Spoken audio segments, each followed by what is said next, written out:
তারা হয়তো এই হাদিস জানে না, আল্লাহ পাক ওদের কানের মধ্যে আমার এই হাদিসটা যেন পৌঁছে দেন, আমিন।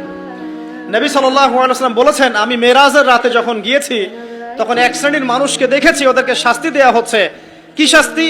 জাহান্নামীদের রক্ত এবং পুঁজ ওদেরকে খেতে দেয়া হচ্ছে। জিবরাইল আলাইহিস সালামকে জিজ্ঞাসা করা হলো যে এরা কারা?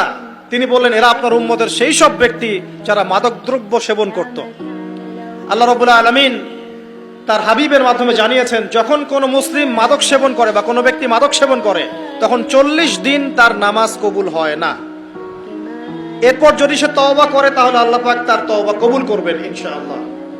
যদি সে আবারও মাদক খায় তওবা করার পর, আবার 40 দিন তার নামাজ কবুল হবে না।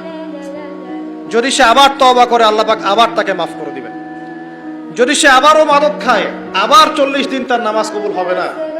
তারপর যদি আবার তওবা করে, আবার আল্লাহ তাকে মাফ করে দিবেন। এরপরেও যদি সে আবার মাদকদ্রব্য সেবন করে, নবী সাল্লাল্লাহু আলাইহি ওয়াসাল্লাম বলছেন, তাকে আল্লাহ রাব্বুল আলামিন পরকালে মৃত্যুর পরে তিনাতুল খাবাল পান করাবেন। তিনাতুল খাবাল। জিজ্ঞাসা করা হল, ইয়া রাসূলুল্লাহ, তিনাতুল খাবাল কি জিনিস? নবী সাল্লাল্লাহু আলাইহি ওয়াসাল্লাম উত্তর দিচ্ছেন, এটা হচ্ছে জাহান্নামীদের রক্ত, মাংস, এগুলো পুড়ে পচে যে রসটা বের হবে, এটা হচ্ছে তিনাতুল খাবাল।